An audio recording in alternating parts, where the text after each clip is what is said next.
당뇨를 무너뜨리는 올바른 상식, 당뇨 식이요법 바로 알면 당뇨는 백전백승이라는 주제로 말씀을 드리겠습니다. 질문 드립니다. 혈당을 가장 많이 올리는 음식은 지방일까요? 탄수화물일까요? 조금 더 들어보시기 바랍니다. 혈당을 가장 많이 올리는 음식은 동물성 지방인 버터, 계란, 노른자, 마요네즈 같은 것일까요? 아니면 탄수화물인 흰빵, 감자, 설탕, 캔디, 과자, 시럽, 오트밀, 바나나 같은 것일까요? 답은 지방산입니다. 지방산은 탄수화물의 배 정도나 혈당을 올리는 것으로 발견된 것은 이미 오래전입니다. 같은 칼로리를 먹더라도 지방의 비중이 높을수록 혈당을 많이 올리는 것으로 나타났습니다. 그럼 왜 동물성 지방이 일반 탄수화물, 즉 담보다 혈당을 많이 올릴까요? 중요한 몇 가지 사실에 주목해야 됩니다. 동물성 지방은 당이 세포 안으로 들어가는 문의 고장을 일으킵니다. 사실 당분보다 인슐린이 세포 안으로 먼저 들어가서 인슐린이 세포 안에서 효소를 만들어야 합니다. 이 효소가 세포 안에서 당이 들어오도록 인슐린 수용체를 열어주어야 합니다.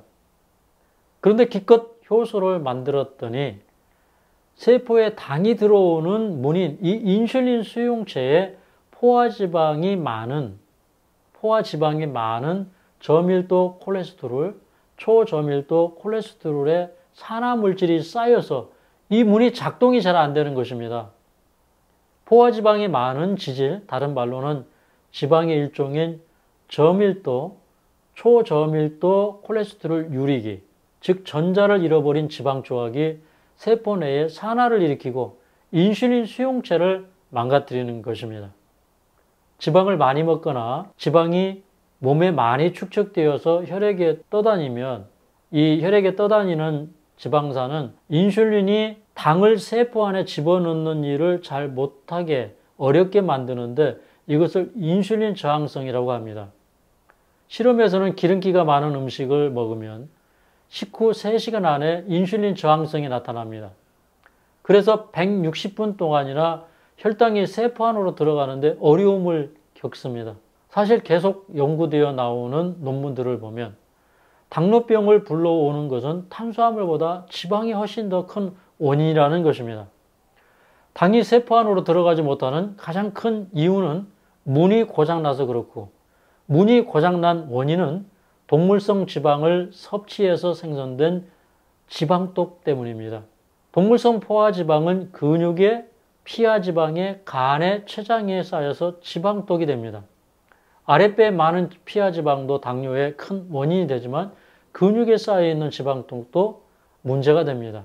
포화지방은 분해되면서 전자를 잃어버린 유리기가 되기 쉽고 이것은 또 산화를 일으켜서 독성을 만들어내는데 이 지방독은 세포 속 미토콘드리아의 에너지 생산 기능을 망가뜨리고 인슐린이 세포 안에서 효소를 만들어 인슐린 수용체를 활짝 열어서 당을 받아들이는 일련의 신호체계를 파괴합니다. 그래서 포화지방이 많은 저밀도 지단백 유리기가 인슐린 저항을 일으킨다는 연구가 나온 것입니다. 이런 동물성 포화지방독이 간세포를 35%나 괴사시켰다는 연구 논문도 있습니다. 인슐린 저항성을 만들어내는 것은 지방인데 그럼 식물성 지방은 어떨까요? 동물성 지방이 나쁠까요? 식물성 기름이 나쁠까요? 아니면 둘 다 나쁠까요? 실험에서는 동물성 포화지방이 인슐린 저항성이 많이 일어나는 것으로 연구되었습니다. 실험실에서 올리브유, 아보카도유, 견과류, 식물성 기름과 동물성 포화지방을 갖다 놓고 비교하면서 실험을 해봤습니다. 동물성 지방은 인슐린 저항성을 많이 만들어낼 뿐만 아니라 췌장에 인슐린을 생산하는 베타세포를 죽이는 것으로 연구되었습니다. 특별히 당뇨병 유전자를 가지고 있는 사람의 혈 중에 동물성 지방을 먹어서 동물성 지방이 많아지면 베타세포에 손상을 입을 확률이 높아지는 것으로 연구되었습니다. 여러 연구에서 포화지방이 많은 음식을 먹으면 췌장의 베타세포의 기능장애를 일으키고 또한 베타세포의 괴사를 일으키는 것으로 나타났습니다. 췌장의 베타세포가 인슐린을 잘 만들어내다가 어느 순간 갑자기 그 능력이 현저하게 떨어지는 때가 있어요. 그 원인은 무엇일까요?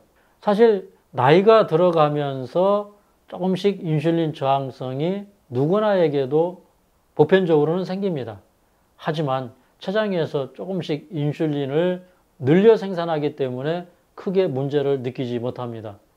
그런데 동물성 포화지방이 췌장에 쌓이게 되고 어느 한도를 넘어가면 이 췌장이 힘들어하다가 이 베타세포가 파괴되면서 그 기능을 확실하게 잃어버립니다. 혈중에 고지방산이 많아지면 췌장세포에 고지방산 독성이 되어서 베타세포를 괴사시킨다는 것이 연구를 통해서 더 확실하게 드러났습니다. 혈액에 지방이 많다 보면 간에도 지방이 많이 쌓이게 됩니다. 간에 지방이 많이 쌓이면 지방간이 되면 간의 기능이 떨어지고 간이 나빠진다는 정도는 우리가 알고 있습니다. 하지만 자세히 알고 보면 더 심각합니다. 우리가 음식을 섭취하면 음식의 탄수화물에서 에너지가 공급이 되고 그동안에 간은 가만히 기다리고 있다가 탄수화물이 떨어지는 공복 시간이 되면 간의 저장고를 열어서 글리코겐으로 혈당을 만들어서 혈액 속으로 보내줍니다. 그런데 간에 지방이 많이 쌓이면 혈당이 오르는 것에 반응하지 않고 쉬지 않고 혈당을 만들어냅니다. 그렇게 되면 췌장이 쉬고 싶은데 쉬지 못하고 췌장도 계속 인슐린을 만들어내니까 췌장의 기운이 빠지고 췌장이 약해지는 것입니다. 그런데 더 큰 문제가 있습니다. 간에 지방이 쌓이면 간도 그 지방을 혈액 중에 버려버립니다.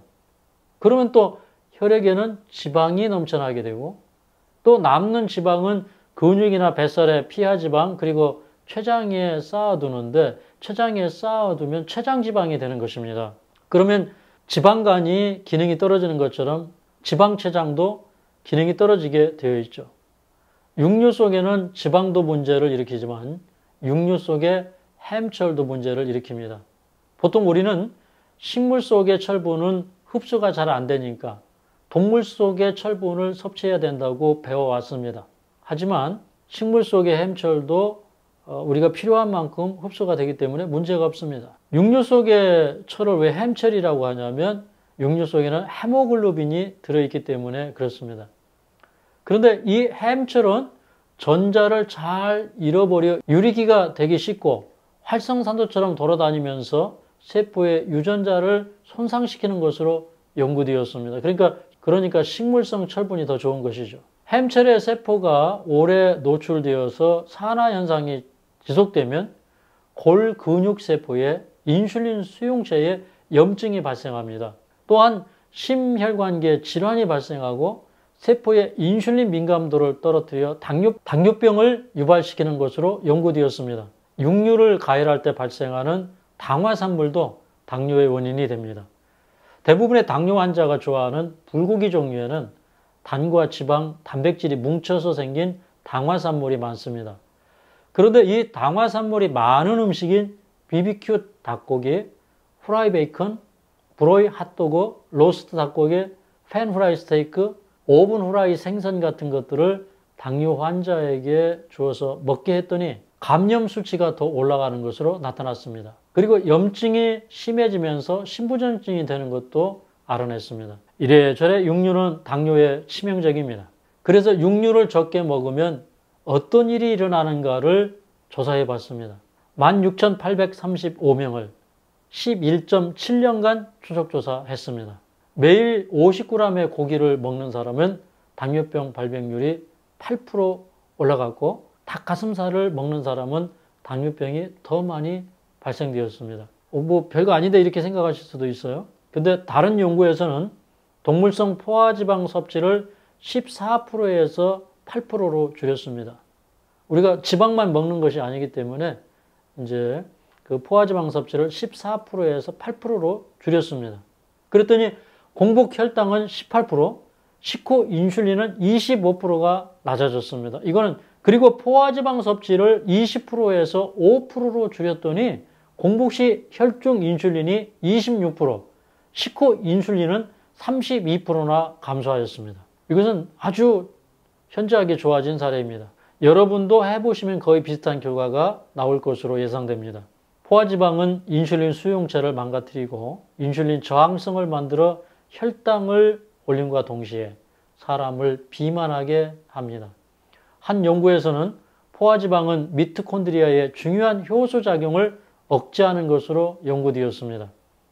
채식하는 사람들이 지방을 태우는 효소의 활동이 육식하는 사람에 비해서 60%나 높았습니다. 당뇨의 원인 가운데는 과식도 큰 원인입니다. 너무 많은 음식을 먹어도 노화를 조절하는 효소인 mTOR을 과다 생산합니다. 또한 유제품 속의 단백질과 육류는 유사 인슐린 성장인자 IGF-1을 많아지게 하는데 이게 많아지면 세포 증식이 촉진됩니다. 이렇게 되면 너무 세포 증식이 되니까 성장 호르몬은 감소하게 됩니다. 그런데 이 성장 호르몬이 감소될 때 유사 인슐린 성장인자 결합 단백질 IGF-BP1도 함께 감소가 됩니다. 결론적으로는 상피세포의 세포 증식을 정상적으로 억제하지 못해서 상피 조직에서의 암의 발생률을 높이게 된다는 이론이 있습니다. 실제 상피 조직에서 암의 90%가 발생되기 때문입니다. 이런 우려는 여러 책과 논문에 소개되고 있습니다. 이런 결과로 유방암, 전립선암, 난소암, 대장암 등의 암세포가 초기에 사멸하지 못하고 자라나는 것이 아니냐 하는 관련된 견해가 있습니다.